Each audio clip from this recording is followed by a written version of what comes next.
Hello and welcome to The Take with Sophy live at 9 here in the heart of Westminster. Well, it's just his second week in the job and Rishi Sunak remains under pressure on immigration, the number of people crossing the Channel and the conditions they face when they get here. The Immigration Minister has told this programme the Home Office now faces a judicial review over it. Plus, the PM will now go to the COP Climate Change Conference, a decision that I'm sure has absolutely nothing to do with the fact that Boris Johnson says he's going as well. So there's plenty for us to get stuck into as we bring you takes from all sides over the next 60 minutes.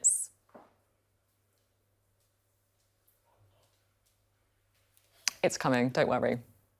Here we are. Border control is a serious, complex issue.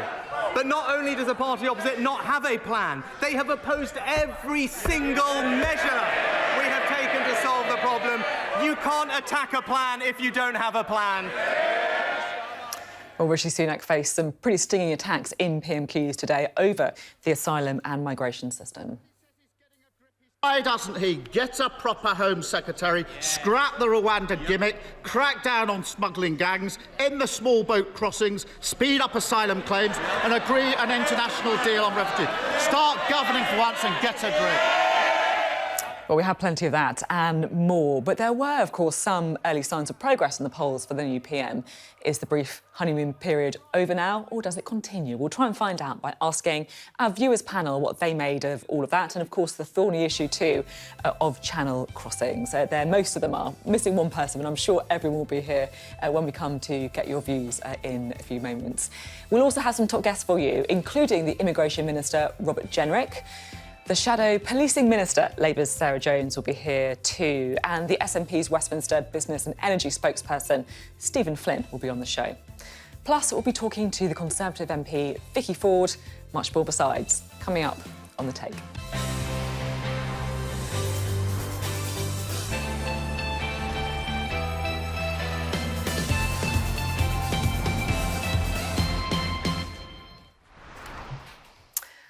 Hello, good evening. Well, it was a pretty bruising second PMQs for Rishi Sunak today. Labour's Keir Starmer went on the attack over Channel crossings and asylum claims. It's a story that really isn't going away.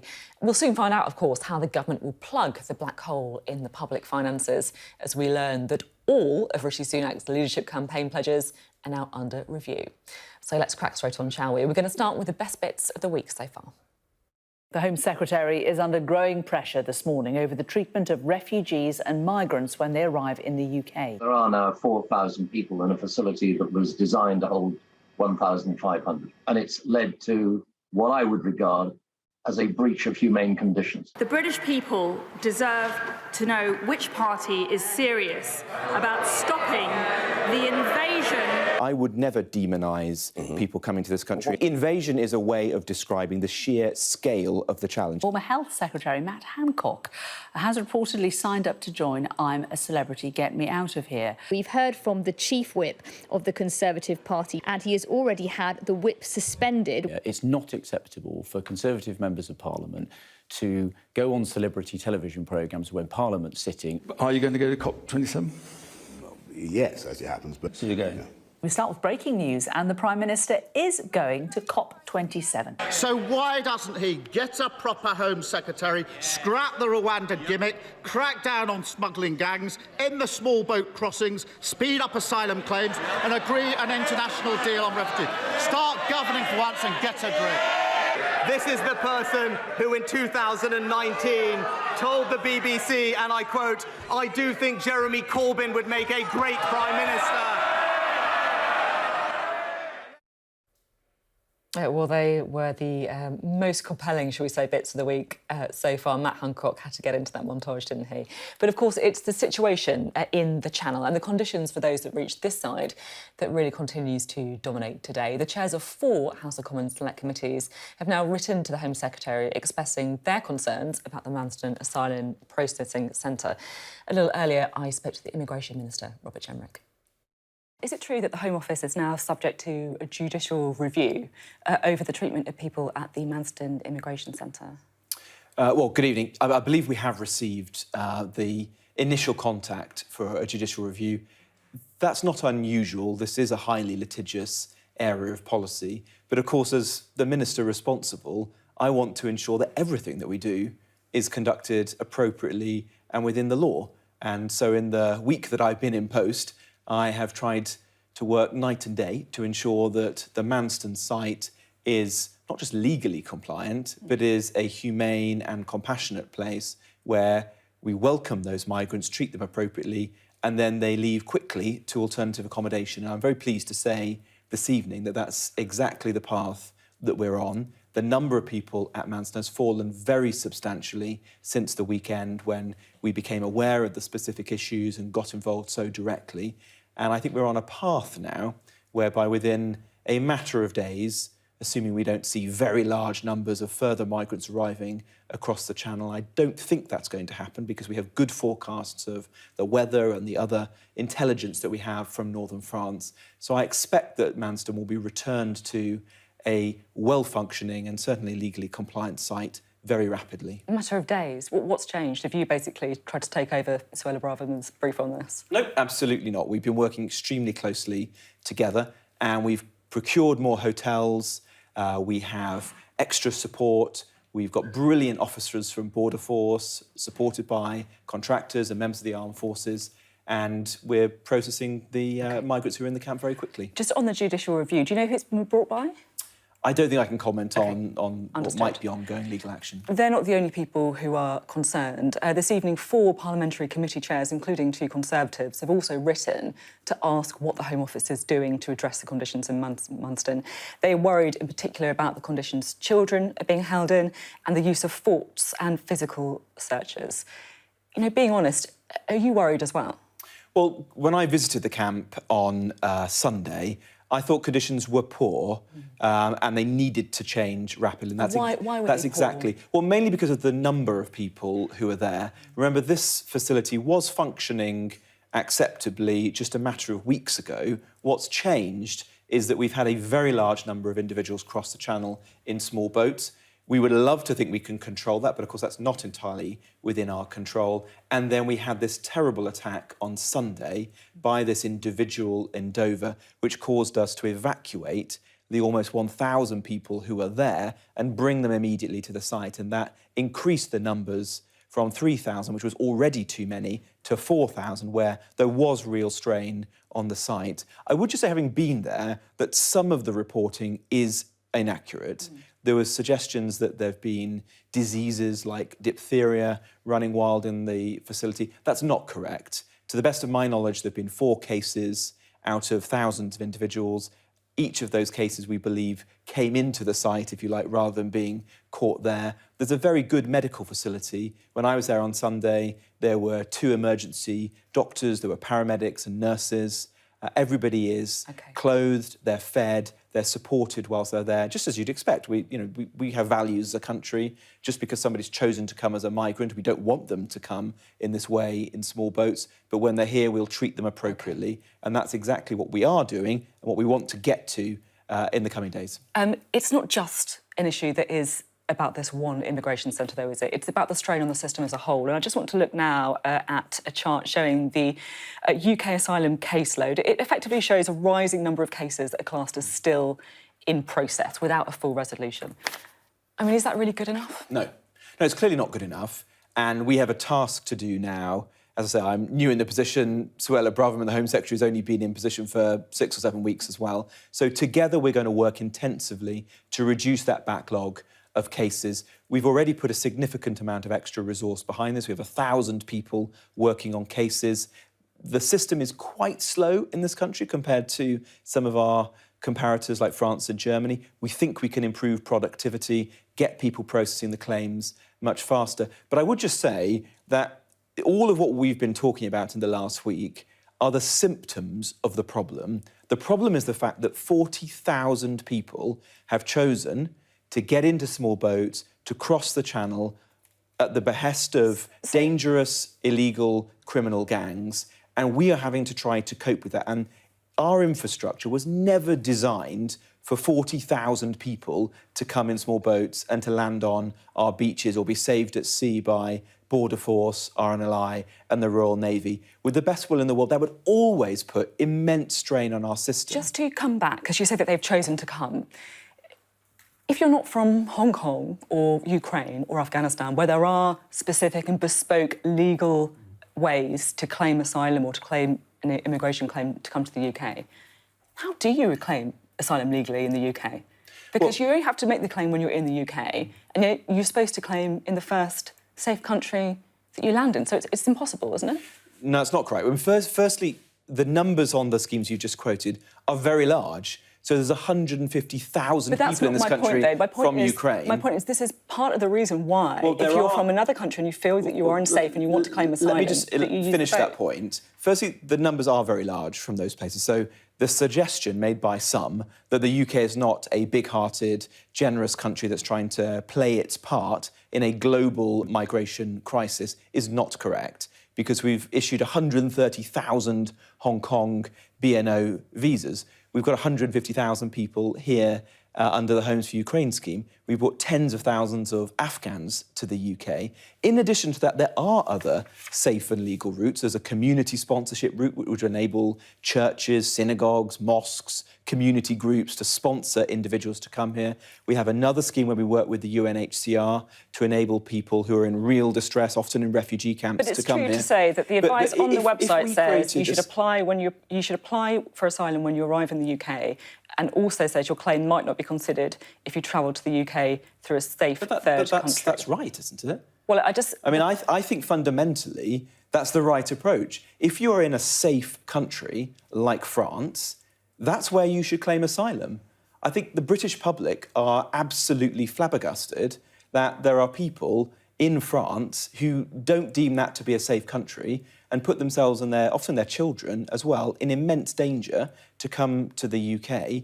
You know, we want a system where we can support people who are genuinely in danger, who are escaping war, persecution, serious human rights abuses, like we're doing with Hong Kong, Afghanistan and Ukraine. We do not want a system that takes people literally out of the sea, often who are economic migrants, and prioritises those over people. Who are economic migrants? Well, a very substantial minority, perhaps more, are economic migrants. I mean, if you look at the example of Albania, this year a quarter of those people who've come in small boats have come from Albania. Albania is a demonstrably safe country. It's a European country. You've got Edi Rahman, the Prime Minister of Albania, tonight saying, you know, don't talk Albania down, we're a safe country. It is not right. He also said targeting Albanians as the cause of Britain's crime and border problems makes for easy rhetoric but ignores hard fact. Well, I want to have a constructive and productive relationship with our Albanian friends. That's extremely... Sounds a bit under strain That's now. extremely important. But it is correct that a quarter of people who've come in small boats have come from Albania this year. And the NCA, our national crime organisation, has said that a very significant proportion of serious organised crime is emanating from those individuals. And again, I think there are millions of people who'd be watching your programme this evening who would think, why on earth is this country spending thousands of pounds on hotels, on support for young men coming from a safe country? Either we shouldn't do that at all, or we should prioritise that on people in genuine danger, such as an Afghan interpreter and their family who've served the United Kingdom with honour and distinction. Those are the people we should be working to support. Now, we are running out of time. You're a close ally of the Prime Minister. You're described in some articles as his closest friend in Parliament. It feels like you're doing a lot of the heavy lifting, if I may say, on the media rounds, such as this evening, on one of the biggest challenges facing government. Are you the de facto Home Secretary? No, obviously not. And although I am good friends with Rishi Sunak, my longest friendship in politics is Suella Braverman, who I've known for 20 years, and I have huge respect for her. She is a great Home Secretary, and one of the things that she is good at is articulating the genuine concerns of the British public on this issue. So you haven't been put in position as Immigration Minister, I guess, in case the ball did come away from the back of the She and I are working in lockstep on this issue because the British public expect their government to provide safe borders and a fair and robust immigration system, and that's exactly what we intend to deliver. We're out of time. Thank you. Thank you.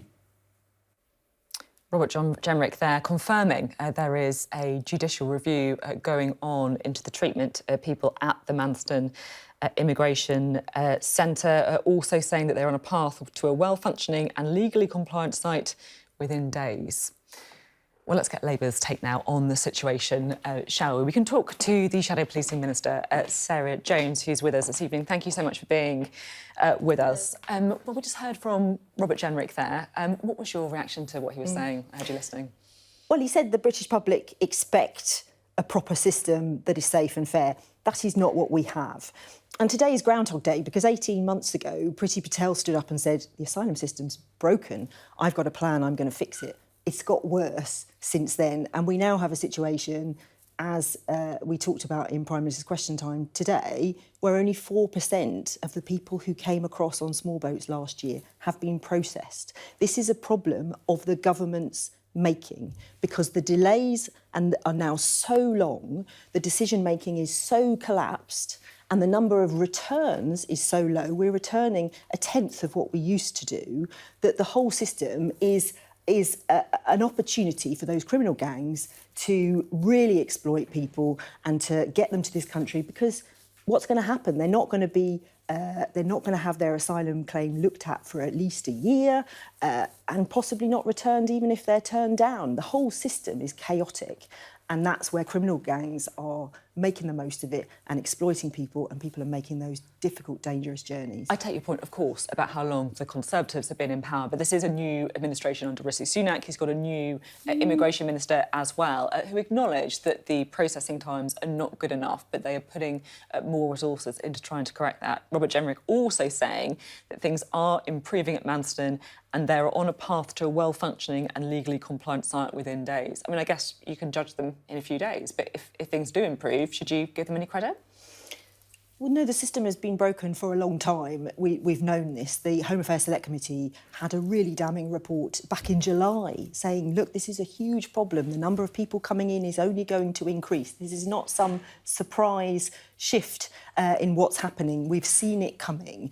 And of course, in Manston, it's been absolutely devastating. And the local MP has said, it was working fine in Manston until 5 or 6 weeks ago when the Home Secretary, he says, took a policy decision not to increase the number of hotels and therefore we've seen the big increase of people and children sleeping on cardboard, which is awful, and reports today that people have been taken to Victoria Station and left there, not even given accommodation. I mean, the whole thing is chaotic. And it all comes down to how the government seems incapable of running anything, including the asylum system. Do you know anything more about this judicial review? Or are you learning as we are? I'm learning as you are, but I'm not surprised. And we've said this is going to cost the taxpayer money because you can't break the law and put people in those conditions and just ignore that and allow that to happen. Of course, there are going to be implications of judicial reviews that are going to cost money. The government should have got a grip of this months ago, actually years ago, and they are failing to tackle the criminal gangs who are driving this process. They are failing to do the administration. Yeah. Because you know, I've heard you talk about criminal gangs. I asked you about Cooper about Labour's plan to stop the small boats. She said it was all about criminal gangs. Keir Starmer again mentioning it at PMQs. It's very easy to say, let's stop criminal gangs. Everyone would agree with that statement. But it's very hard to do it, isn't it? That's just classic opposition politics, some would say. Not at all. Let's look at where you put your priorities. So the government want to, well, they have already spent £140 million on a Rwanda scheme that they announced that hasn't happened and we think will probably never happen and doesn't work anyway. Instead of spending the money on the Rwanda scheme, we would spend the money on the National Crime Agency, having a new workforce there of people who can crack down on those gangs. Now, it's not easy. I'm not promising that it is, but if you put the resources there, you make choices in government about where you put your money and where you put your priorities. We have to work with other countries because we know that the criminal networks are not just in the UK, they're across multiple countries, so we have to work with our allies on tackling it, but that's where we need the expertise. The National Crime Agency is really, good. And we know it's also at risk of being cut under the new regime from Rishi Sunak. So we need to know that the government is going to keep the resource there, but we would put more. Resourcing is important, but it is still very, very difficult. You know, I was reading into what Interpol says about these people smuggling gangs. Low risk of detection and prosecution and arrest compared to other activities of transnational organised crime. They go on to say the relationship between criminals and migrants is very much a temporary one, making the criminals difficult to trace. They're generally unknown to the people who are smuggling. They hide behind pseudonyms in encrypted chats, use rental vehicles, different mobile phone numbers. Yep. You can put more money in, but that doesn't mean that it's going to be easy suddenly to do something. No, but you can disrupt their model, and disrupting their model means getting rid of a system that means that if you get to the UK, you'll be a year before your case is processed, and you might not be returned even if you're turned down as an asylum seeker. The criminal gangs can say, there's no other legal route, this is your only option, you'll be in the UK for at least a year, it's worth spending your money. We need to disrupt that as well as going after the criminal gangs. OK, thank you very much. Really interesting to talk. Sarah Jones there from Labour. And a little later, we will hear from the SNP as well. But first, let's just try and work out what we've learnt from the two first interviews, shall we? We're joined, as usual, with our Deputy Political Editor, Sam Coates. Thanks for being with us, Sam. So what did you make of the interviews? Where are we this evening? So let's talk about the bigger picture in relation to tonight's developing and unfolding story, which is Manston, the fact the government are facing a legal action confirmed to you by the Immigration Minister, Robert Jenrick, in just a moment. But I just want to start on what I thought was an extraordinary line from Robert Jenrick in your interview. Now, he confirmed that the government is now going to have to justify in court why what it was doing was legal. And on your programme, he said, I expect Manston will be returned to a well-functioning and legally compliant site very rapidly.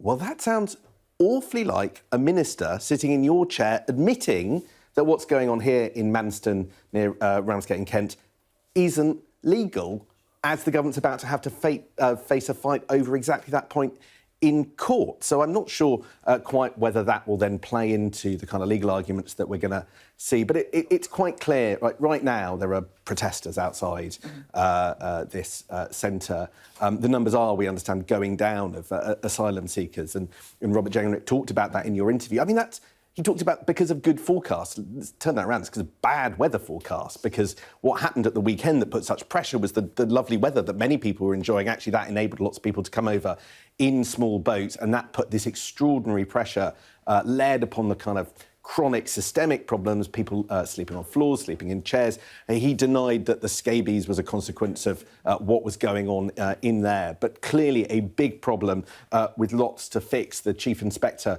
of Borders and Immigration saying he was speechless at the conditions in there. Now, this is all plugging into a difficult political area for the government. But right now, given Suella Braverman was given legal advice that several sources told the Sunday Times and others that she ignored about the conditions inside here, for a minister tonight to be basically admitting what was going on was illegal just feels like quite a problem. Yeah, the judicial review, it really feels like that is a story that is going to run and run. Just thinking about it, Sam, as well, how much do you think this debate matters to people right now? Well, I think that the issue of migration and borders is quite important to people, according to the polling. It's not as important as it perhaps once was, as it was before the Brexit referendum. And what's interesting, talking to MPs today in Parliament, is that they're not overly worried about the tough stance of this woman, the Home Secretary, Suella Braverman. They're not worried that she's going to lose her job, but they are worried that they just don't know how the Rishi Sunak government is going to cope with difficult moments and huge amounts of pressure. And we'll talk about that later in the programme when you're back. I love this photo, by the way. Suella Braverman and then Robert Jenrick just standing there behind him. Let's talk now to the SNP's Westminster spokesperson on business and energy, Stephen Flynn. Thank you very much for being with us. Good to have you. First time, I think, on the programme. It is indeed. Just first of all, your reaction. We heard Robert Jenrick there confirming there will be a judicial review into what's happening at this immigration centre. I think that's probably long overdue. There's been concerns raised about the conditions there for some considerable time. I know this is not a new issue. We've had a wide-ranging discussion in and around migration into these shores for a long period of time now. It's clear the UK government don't have control. They've admitted that themselves. But I have real concerns about the rhetoric that's getting used. You mentioned Suella Braverman there. The rhetoric is appalling from my perspective. If we look at it in real terms, the UK is around about 16th in the league tables of Europe, of European nations for people trying to claim asylum. We're nowhere near being swarmed or invaded as she's putting forward. And when we're talking about these things, we need to remember that we're talking about people, primarily people who are fleeing the likes of Afghanistan, Syria, war-torn countries. There is no safe legal route to get here. The government got rid of them. If they want to create solutions, they need to sort out the Home Office and they need to recreate those safe legal routes. I guess, just to put the other perspective from the government, they would say that there is an increasing number of people who are using the small boats to cross the channel, which is dangerous, and that although many of those people are successful in claiming asylum, they would say that there's also been a spike in economic migrants from places like Albania. Do you think there's any justification in that argument? Well in excess of 75% of people, as I understand it, who are putting in for asylum claims are being granted them, which indicates that they are here legally, and if there was a safe legal route for them to get here that didn't involve getting in a dinghy, then they wouldn't need to get into a dinghy. Oh yeah, well, of course there may well be people who are escaping the net, but that would be complete speculation. But of those people who are coming here, who we do know about off those dinghies, they are claiming asylum. They're being granted asylum by the UK government, which means they have a legitimate right to be here. We need to respect that. We need to look after these people. We need to stop treating them like animals and start treating them like people. Now, I want to talk to you a little bit about Rishi Sunak, because it feels like he has taken a different attitude, shall we say, towards the SNP and Nicola Sturgeon as well, compared to Liz Truss. Okay. He's said that he wants to work with her, called her on the first day in office, unlike his predecessor. Do you have any more optimism? I mean, if he's doing more than Liz Truss, it's a very low bar. She stated quite publicly that she wanted to ignore Scotland's democratically elected First Minister, and it appears that she did that. I have grave concerns about Rishi Sunak's premiership, not least the fact that he wants to go down routes, particularly in relation to Brexit, in relation to immigration, which my party and the people of Scotland, of course, don't support. But the biggest issue here is the fact that the people of Scotland have given the Scottish Government a democratic mandate for a second independence referendum. If Rishi Sunak wants to be true to his word, then he'll respect that. I have a feeling he won't, though. Do you have any evidence for that, or is it just what you were expecting from him? Well, the Tories have been very clear. Consecutive Prime Ministers, I think we're on our fifth now since the last independence referendum, have been clear that they're not going to grant that Section 30 order to allow the people of Scotland to choose their futures. But we need to bear in mind there's been 3 general elections, there's been 2 Scottish parliamentary elections, there's been 3 Scottish local elections, and indeed a European Parliament election since 2014. The SNP have won every single one. People aren't just voting on independence, though, are they? I accept, of course, you know, the clues in the name. You guys want a referendum on independence. However, people vote for all sorts of different reasons, don't they? Yeah, but I think let's be realistic here. The people of Scotland are a very well-informed electorate. They know what the SNP stand for. They know what we represent. We have represented Scottish independence for a long time. And of course, the Green Party in Scotland has been making great strides as well, who are also a pro-independence party. And along with them, in the Scottish Parliament, we have a majority in favour of a Scottish independence referendum. We're all eagerly awaiting the outcome of the Supreme Court. But from our perspective, the democratic mandate is clear, and hopefully Rishi Sunak will come to his senses. Yeah, OK, thank you very much for being on the programme. Good to talk to you this evening. You are watching The Take. We're live in Westminster for you this evening. Up next, we're going to take a closer look at Prime Minister's questions and hear our question of the week.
welcome back. Time now for one of my favourite parts of the show, where we take a closer look at Prime Minister's questions.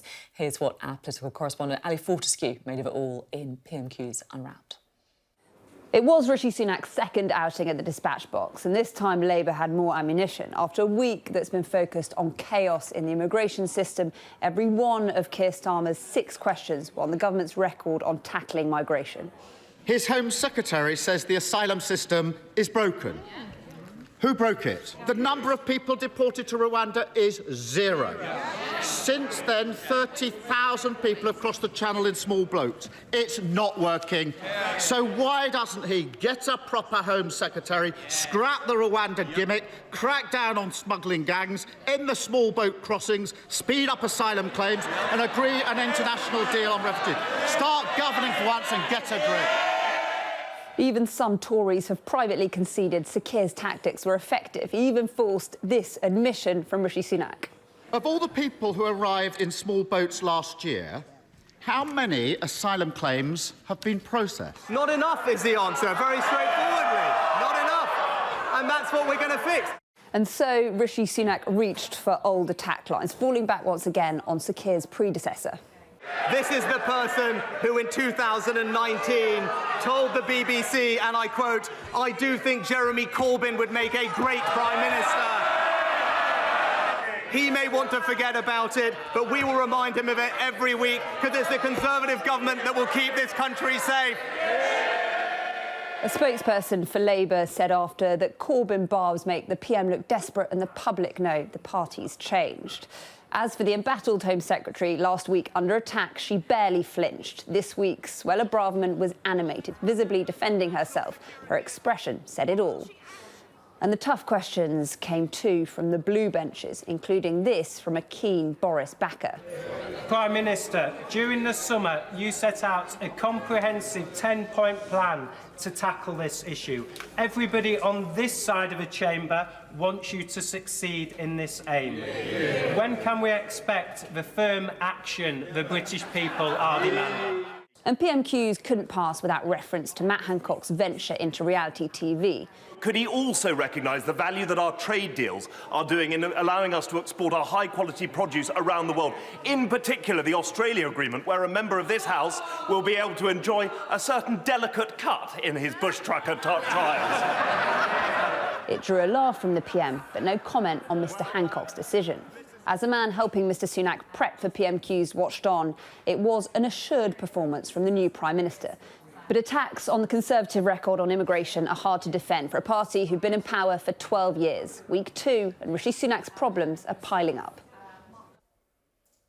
Ali Fortescue there, talking us through the Commons this afternoon. So what do people watching on Sky News make of it all? We can bring in our viewers panel at this minute, our regular panel of viewers. Hello, everyone. Good to see you all. I'm really interested, I think, today to talk to you about immigration. We've been talking about it an awful lot on the programme. It dominated PMQs, and really just to get a bit of a sense from you about what people actually think on it. We can talk to Hannah first, Hannah Underwood. And I'm interested to get your perspective, Hannah, because I know that you used to work in law enforcement and dealt with quite a lot of organised illegal immigration. So what's your take on what's a really difficult subject? Wow, where do we start? I think these problems have been going on for years, and it's a really difficult problem. The solutions are not very easy. But certainly I think Labour's got the right sort of ideas. I think working with the French, working with other countries upstream, trying to tackle the problem there, getting rid of the gangs, getting rid of the leaders of the gangs, prosecuting them, disrupting them, seizing the boats, that sort of thing, I think really is most effective rather than waiting until they come here. But certainly when they are here, we cannot treat them in the way that we've seen at the Alston place. They have to be treated properly and with respect. It's a very big problem, and nobody's got some sort of magic panacea for it. But I think we just have to, as I say, work with our European partners. Yeah, and the focus on the gangs, but also, as you say, perhaps acknowledging there's no magic wand that anyone can wave. Let's talk to Vic now, shall we? Vic Daniels, a Conservative voter. What's your take on how the Conservatives are approaching this? Well, I think it is a very difficult issue. I struggle to understand, however, how people can come from France and claim that they're in an unsafe environment. It's maybe a politically incorrect view, but I kind of, being a Daily Mail reader, 99% of Daily Mail readers in a poll that was published today confirmed that they were in agreement with a much more stricter policy, as Suella Braverman is suggesting. It is a difficult issue. At the end of the day, Britannia no longer rules the waves, clearly, and it's no surprise that there are issues because we can't cope. We're facing difficult financial decisions and choices, and we're not in a position to cope with the number of people that are crossing the channel. It's no surprise. Yeah, thank you very much for sharing your take on the situation and what the best attitude is to have on the sort of number of small boats. Let's bring in Nikki Todd, shall we, next. You describe yourself as a centrist when it comes to politics. What's your take, shall we say, on the number of people crossing the channel? I don't think it's a question of how many people are actually crossing the channel. I think it's a question of what we do with them, how we behave, what we show the world. At the moment, the government is more interested in dogma, in actually persuading their party that they are doing really well, in the hope that when the revolving door spins again, they will get a better job or the top job. Not really interested in how to present UK PLC to the world out there. It should be about compassion, about doing the right thing, about processes in the Home Office that actually work for what they are. All this change that keeps happening in the government, it means that no processes are in place, nobody's actually checking to make sure they're happening. So everybody arrives and says, it wasn't me, it was my predecessor. And then they're gone before they can do anything about it.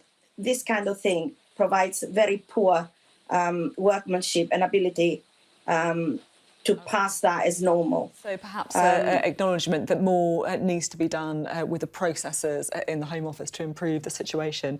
Right, let's bring in Smeet Thacker, shall we, who's talking to us from Leicester this evening. Now, I know you spoke to my producer, Jared, a little earlier, saying that you came as a skilled migrant to the UK. Obviously, very, very different situation. But do you think we need to change our attitude, I guess, towards people coming to the country? Yeah, good evening, Sophie. Thank you for having me.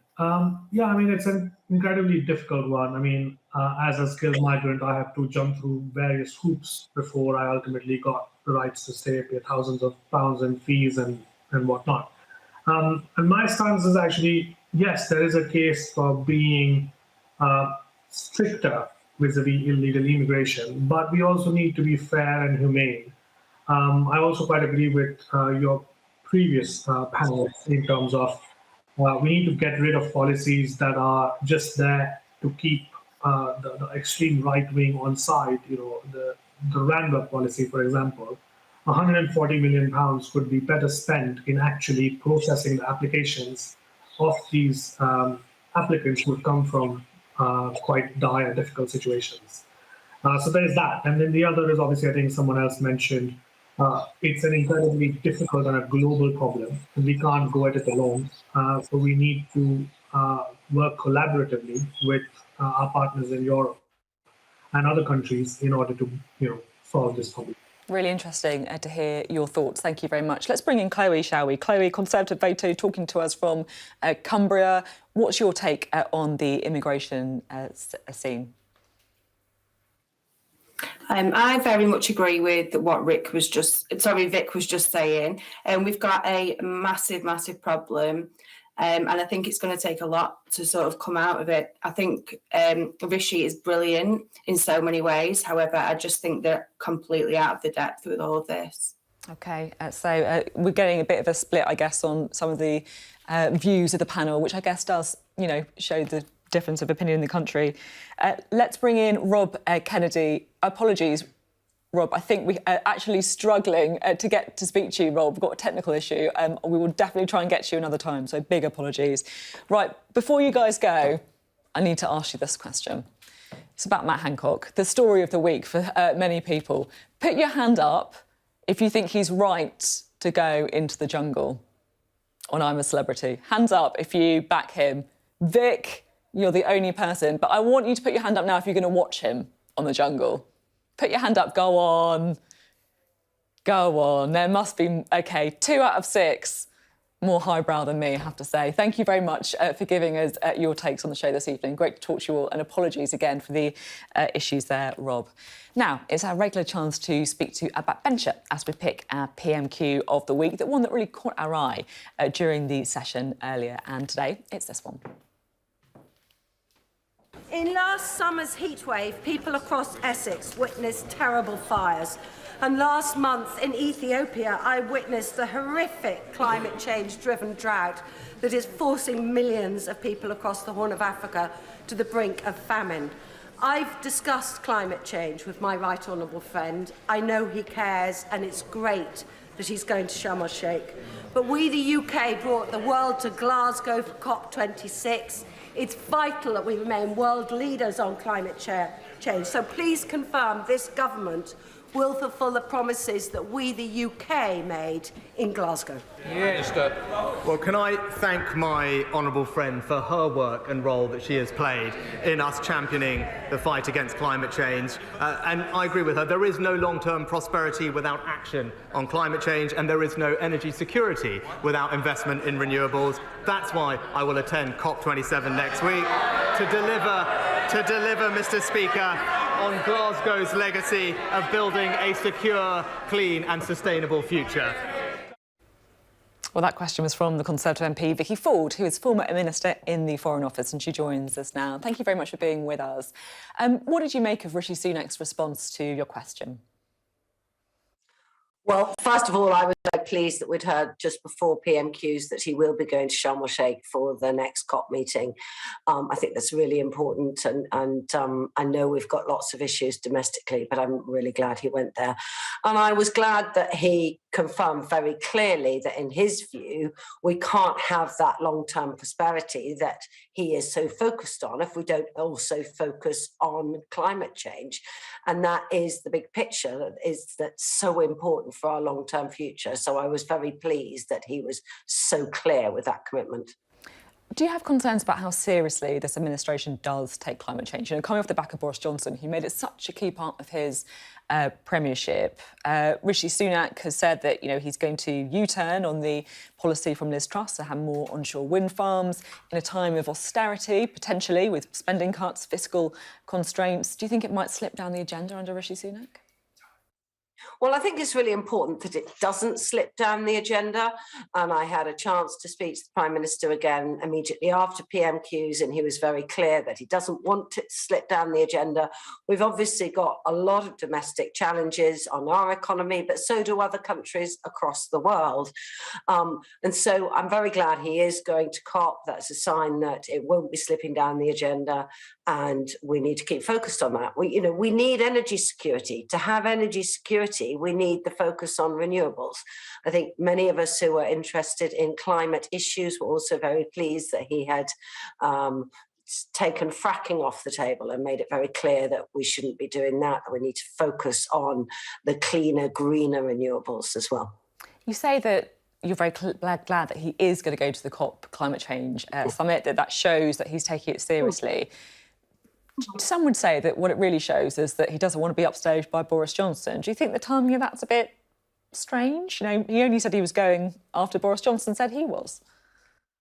I think, everybody wants a Prime Minister to be in 50 million different places at once, and they can't be everywhere. And obviously he's taken over very, very recently, only last week, at a time when we need a lot of focus on our own economy, and we're waiting, of course, for the economic statement. So it is absolutely right that he's spent time this week really focusing on that. And I'm glad that he's therefore now in a position to be going off to meet other world leaders. And that's where he will be. He will be meeting the other world leaders who are there in Egypt next week. I do want to, if I may, ask you a question about the story that we are leading on today, which is the immigration scenes that we're seeing, the number of small boats crossing the channels, and of course the I was going to say Home Secretary there, but the Immigration Minister, I should say, Robert Jenrick, confirming to me today that there will be a judicial review into conditions at Manston. How concerned are you about what is happening? Well, I think, it is really concerning and it's really difficult, and it's a huge number of people, which is putting huge pressure on all sorts of different local services. But I also think it's another reason why we need to look at the long-term causes of why people are leaving different countries. I mean, when I was in the Horn of Africa 2 weeks ago, what I saw was just devastating. I mean, we've heard about droughts in Ethiopia in the past, of course, but nothing like what's happening now. It's the worst in at least the past 40 years. And where you have these climate impacts, sometimes with conflict impacts, you then do get instability. That causes migration. That impacts on us back at home. And that's why it's also so important that we remember that for our own security and stability at home, we need to be investing in support and development of other countries too. A very interesting perspective. Vicky Ford there, thank you for being on the programme and talking us through your PMQ. Thank you. You're watching The Take. We're live in Westminster for you this evening. Up next, we'll round up everything we've heard and also do a bit of post-match analysis as well.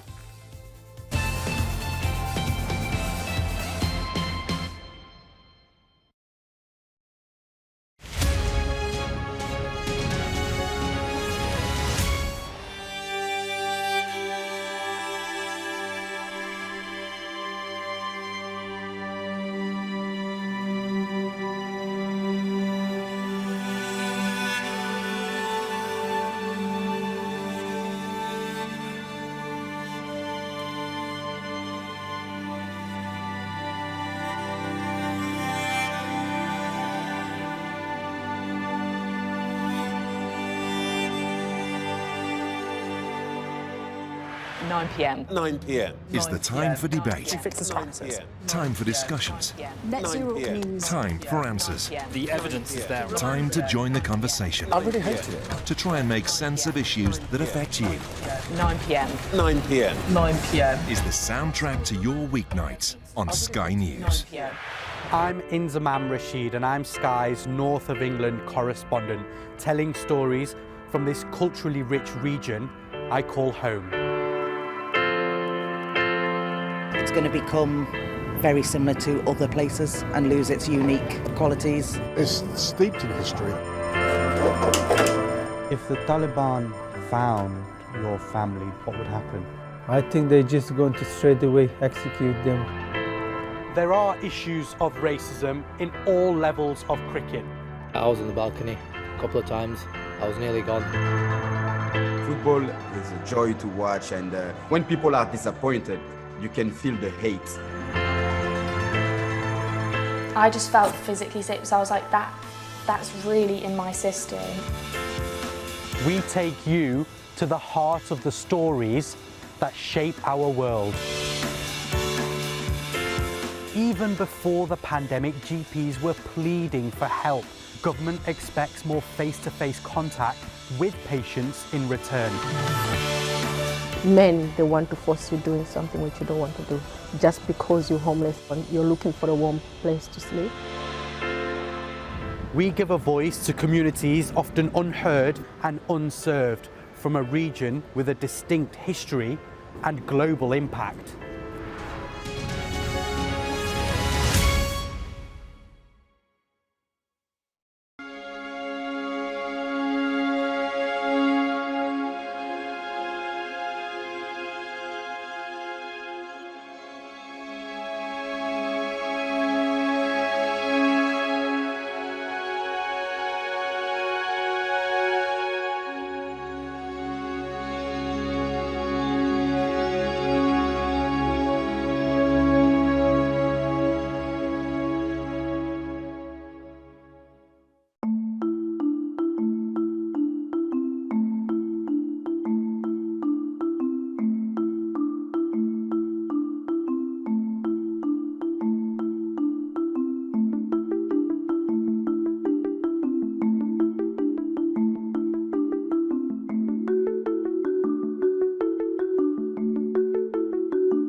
Hello, welcome back live to Westminster. You're watching The Take.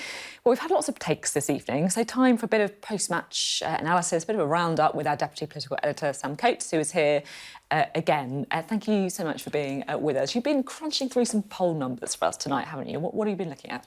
That's right, Sophie. Now, polls at this point, always a bit of a snapshot, not a prediction.